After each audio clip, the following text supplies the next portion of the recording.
وزیر I T Shiza Fatima نے ٹیلی کام بل کو ملکی ترقی کے لیے ضروری قرار دیتے ہوئے یقین دہانی کرائی ہے کہ ٹیلی کمیونیکیشن ایکٹ میں ترامیم وقت کا تقاضا ہے۔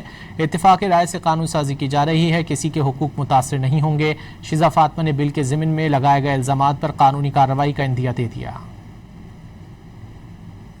ری آرگنائزیشن ایکٹ ہے، یہ پاکستان کی تمام ڈیجیٹل کنیکٹیویٹی جو ہے اس کو گورن کرتا ہے۔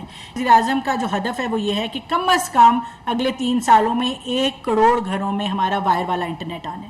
مگر انفارچونیٹلی پاکستان کا نظام جو تھا وہ اس طرح سے ریگولیٹری نظام ہے کہ وہ انویسٹمنٹ کے لیے کنڈیوسیو نہیں تھا، تو یہ اوورآل نظام جو ہے وہ اس کو امپروو کرنا ضروری ہے۔ As minister of I T میری ذمہ داری بنیادی ہے کہ ہم ہر صورت ہر بچے کو گھر میں انٹرنیٹ پہنچائیں۔ انشاءاللہ ہم اس جو بھی ہماری جدوجہد ہے اس میں ہم جاری و ساری اس کو رکھیں گے، اور مگر اس کا یہ مطلب نہیں ہے کہ کسی کا بھی کوئی بنیادی حقوق جو ہے اس کو نظر انداز کیا جائے گا۔